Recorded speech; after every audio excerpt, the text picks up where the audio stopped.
No, stay where you are. Do not break the stillness of this moment, for this is a time of mystery, a time when imagination is free and moves forward swiftly, silently. This is the haunting hour.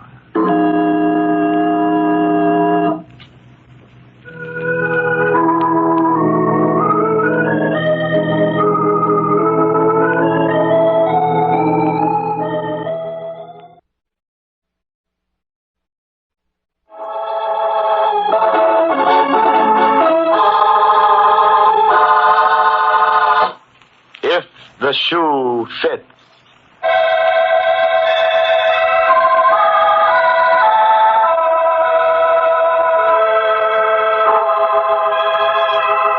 It is early Sunday morning in the home of Mr. and Mrs. Destos.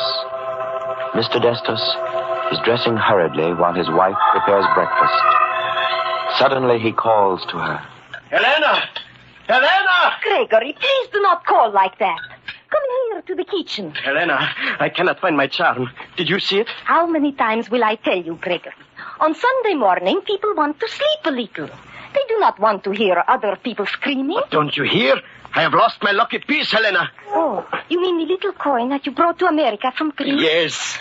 Here are your eggs. Yes, but where is it? Oh, I have not seen it. Perhaps you lost it. No, I must find it. It has brought me all the good luck we have had here, and I can never replace it. It's the only one of its kind. Well, you should not have been so careless. That is the remark of a fool. Never mind with you, I'll find it myself. Gregory, it is the first time since we were married 3 years ago. You speak to me like that. Oh, well, forgive me, Helena. I did not mean that. It is just that the little coin means so much to me. And I'm in such a hurry, I don't know what I am saying.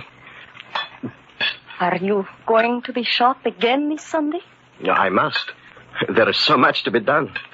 I am making more shoes now than ever before, and it is important that I build up our little business and put away some money in case of need. You will need it for doctor bills, Gregory, if you work like this. Day and night and Sundays as well. A man must have his rest. You know how we say, Helena. Never cross your luck. I am now getting the finest clientele in this city. They cannot wait for the shoes. The orders must be filled, and I work alone. What good is all the money if I never see you? Well, that question you will have to ask Mr. Bollitt. Mr. Bollitt? You mean... Yes, Helena. I mean the richest, most important man in the city. I told you already I was working for his assistant, Mr. McIntyre. Mr. McIntyre, I have found out, is not Mr. Bollitt's assistant, but his bodyguard. Well, so what is the difference? He promised he would get me the business of Mr. Bollitt, and he did.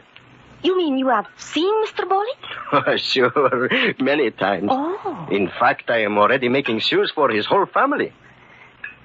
Tell me, Gregory, why does a man like Mr. Bollitt need a bodyguard like Mr. McIntyre? Oh, what do I know, Helena? You know what it is with big, important men. They must be careful. And now I must go. When will you be home, Gregory? I don't know, Helena. We will have to see. Goodbye. Goodbye, Gregory.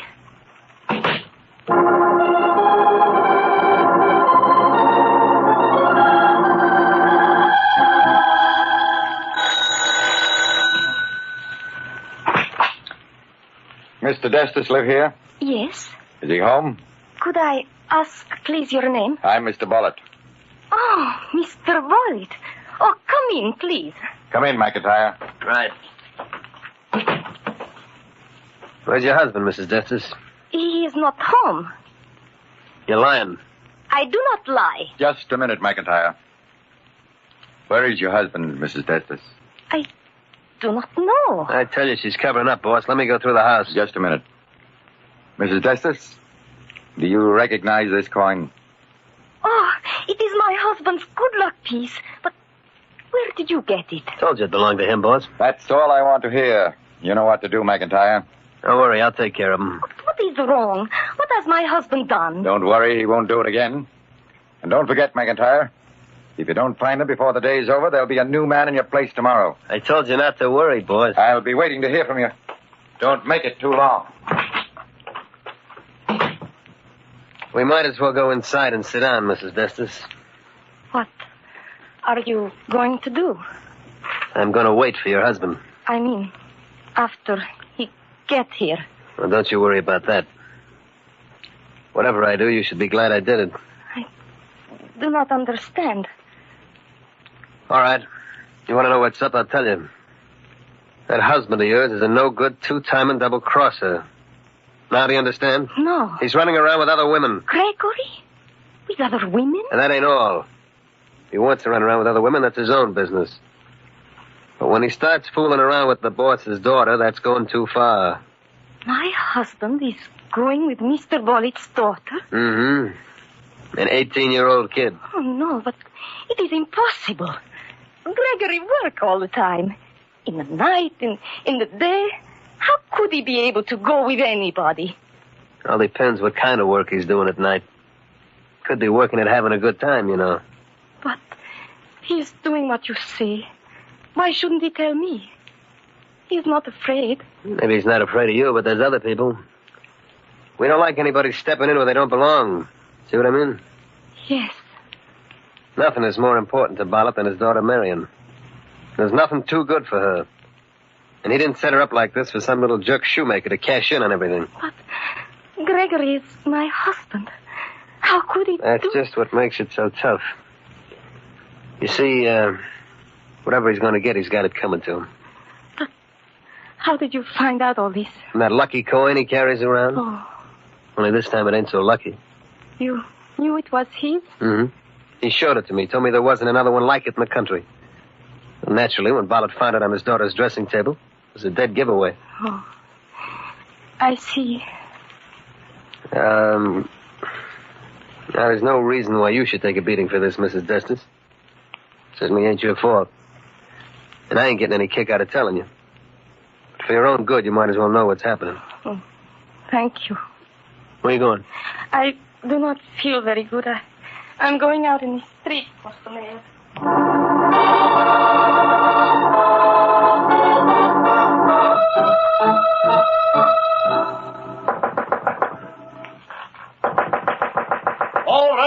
All right, I'm coming.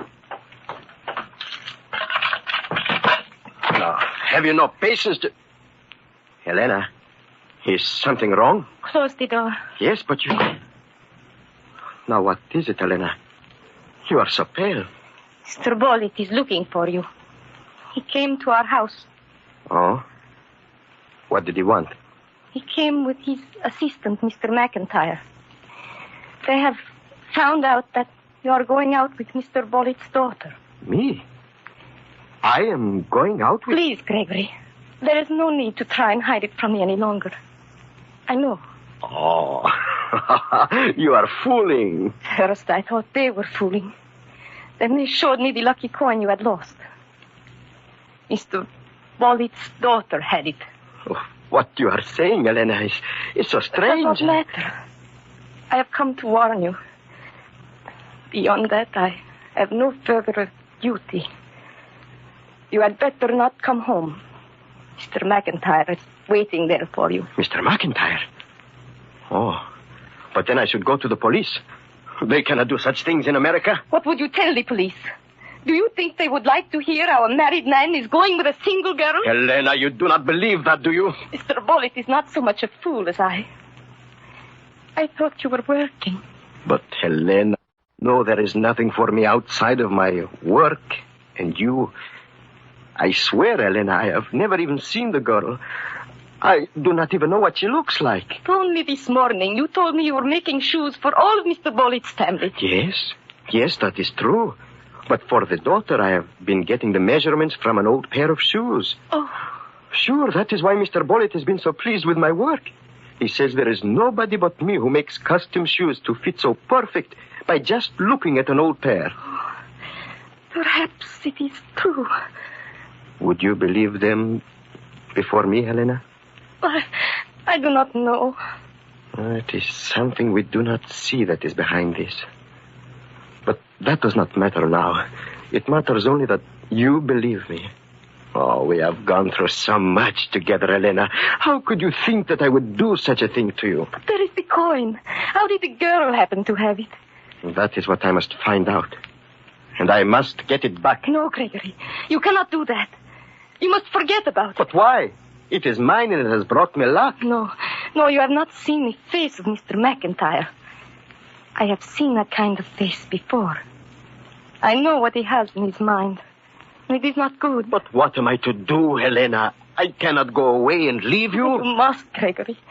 You cannot even come home. You must leave right away.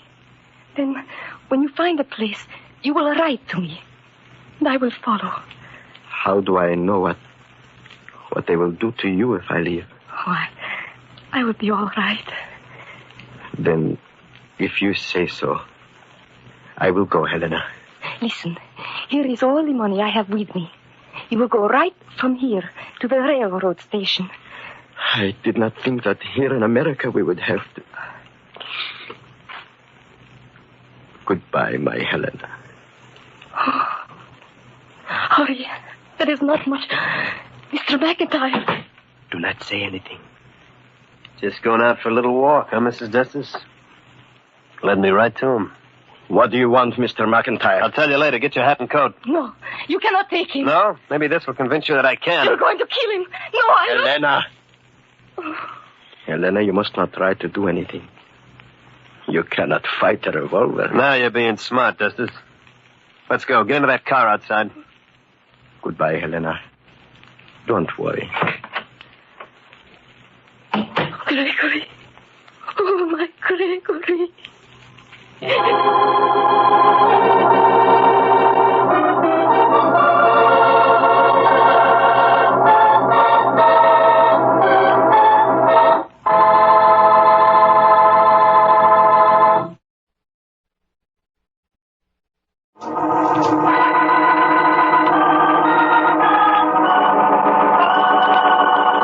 Gregory Destos, a custom shoemaker, has become strangely involved with the young daughter of the wealthy and unscrupulous Henry Bollitt.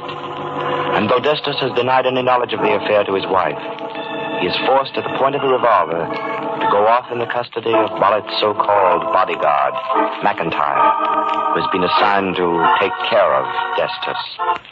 Now, after walking the streets aimlessly, thinking of something to do, Mrs. Destos returns home. Gregory, what have you done? How did you get back here? I have done nothing, Helena. Mr. McIntyre brought me here. But why did he do that? I thought... Listen to me. He, too, believes that I have been seeing Mr. Bollitt's daughter. Oh. And as a favor to me, Mr. McIntyre will give us time to leave the city. But we must never come back. I do not understand it. I do not think he likes Mr. Bollitt very much. But even so, why should he let me go? What reason did he give? He said it was because I made him the most perfect shoes he ever wore. So, that is your reward. To go away and never come back. He says that if Mr. Bollitt ever finds out that I am here, it will be the end for all of us. But if Mr. McIntyre is such a good friend, Gregory, why was he the one to tell Mr. Bollitt that you were seeing the daughter? He told Mr. Bollitt? Yes. When Mr. Bollitt found the lucky charm in his daughter's room, it was Mr. McIntyre who told him it belonged to you. Oh. And I don't understand. Gregory, it is clear that... Who is that? I will answer it. Gregory. There is no use to hide anymore, Helena. It has to be this way. Are you Mr. Destus? Yes. Well, here's part of what you deserve. Oh, why did you hit him? That's only the beginning. Get up from the floor, Destus. Quick. Fred, no, don't. Why not? It's coming to him, isn't it? But that's the wrong man. That isn't the one. Oh, gosh.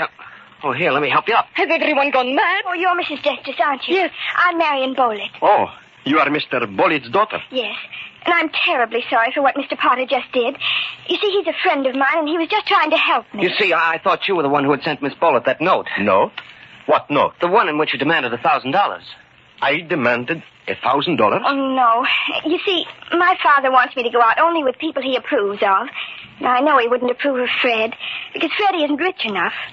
So we haven't told Dad that we go out together. But what has that got to do with my husband? Well, the other day, I got a letter saying that if I didn't leave $1,000 at a certain place, the writer would tell my father all about me and Fred. And you thought I was the person who wrote that letter? Well, I went to the spot.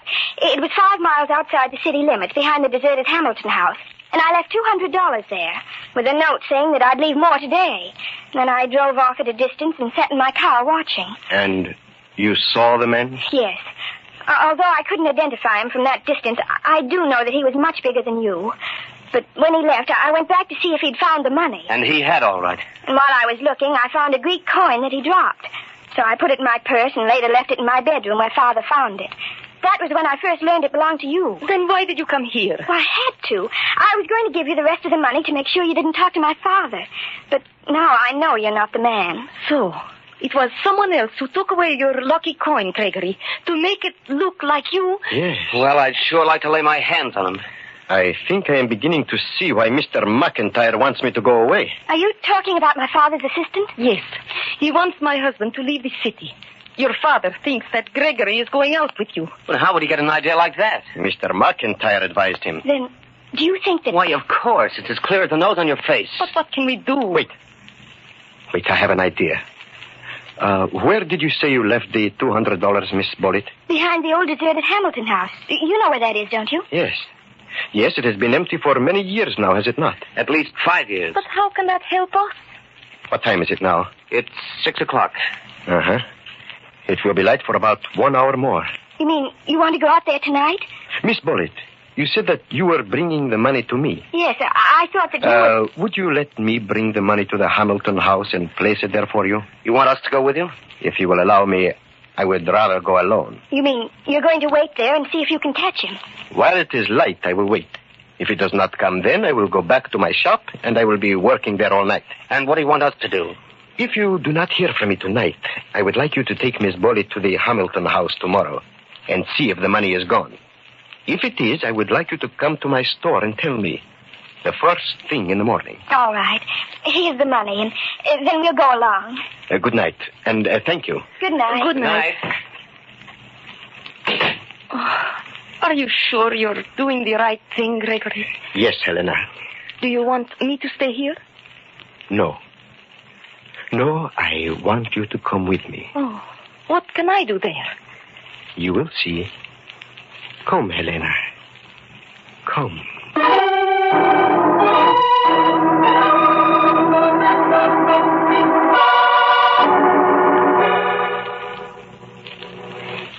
It is darkening quickly, Gregory. Yes, I must work quickly. Here. Here is the place where Miss Bullitt must have put the money last time. Now, we put this in the same place. Yes, so. And now, you stay here, Helena. Here? Are we going to wait for him to come? No. But where are you going, Gregory? There is something I must find. What is it? It must be here.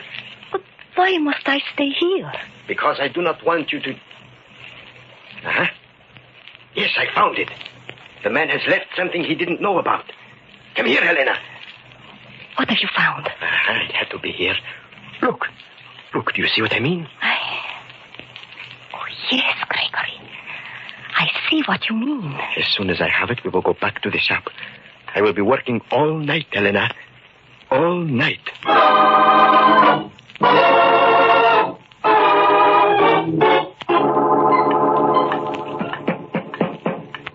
It's 8:30 in the morning, Gregory. Yes. At this time every morning, the shop is already open. Huh? Oh, yes. Yes, Helena, you better unlock the door. Unlock it? But if Mr. McIntyre comes here and finds you, what then? I think now we are ready for Mr. McIntyre, Helena. I hope so. Who is that? Oh, it's Miss Bullitt and the young man. Good. Let them in.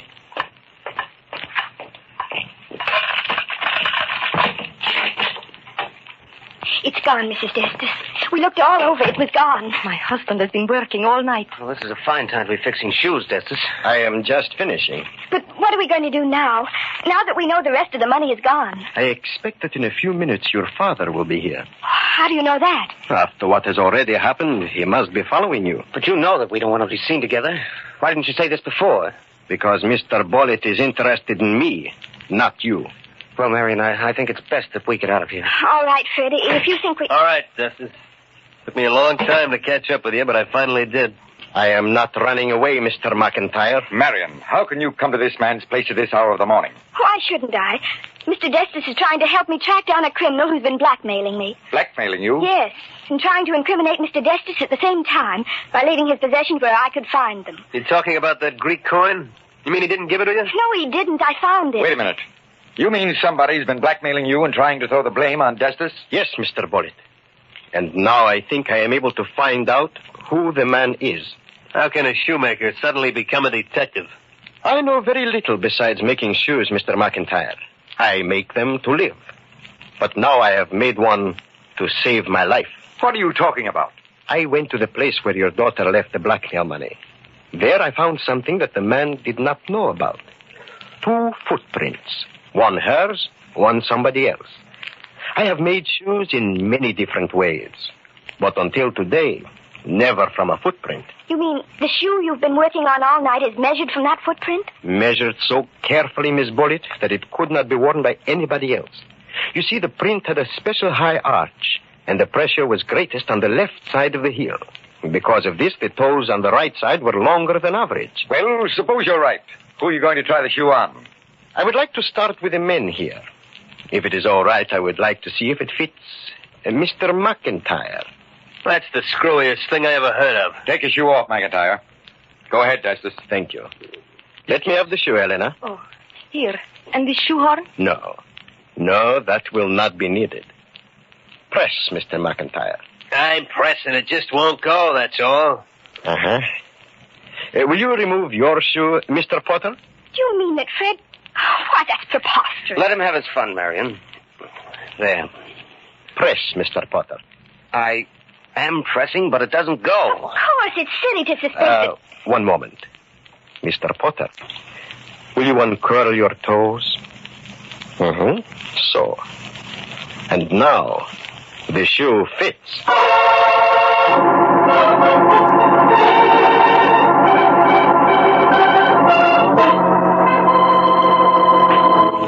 It is amazing how you fashioned that shoe from a simple footprint, Destus. I think, Mr. Bullitt, that he will never find another shoe to fit him as well. I'm afraid that it won't matter so much where he's going. I suppose McIntyre's turned him over to the police by now. But I still don't see how Mr. Destus could find out all that information from a single shoe print. How did you know that Fred had the blackmail money in his pocket? Oh, I did not know that. I knew only that the blackmail money had been taken away from the place where I left it. But from the beginning, Mr. Potter's face was familiar. Then I remembered the day my lucky coin disappeared, there was a man in my shop, and he was asking me for prices. Tell me, Miss Bullitt, did Mr. Potter ever have a mustache? Why, yes. He just shaved it off a few days ago. And sometimes he wears glasses? That's right. Of course, I could not ask these questions before. Naturally. But that proves conclusively he was the man. You deserve a lot of credit for this, Destus, and I'll see that you get it, too. Well, come along, Marion. Perhaps you'll listen to me in the future. Goodbye, Mr. and Mrs. Destus. Goodbye. Oh, Gregory, it is over. Like being free again. Is it not wonderful? So wonderful, Helena. I think I will take a holiday. We will go home now and go to sleep.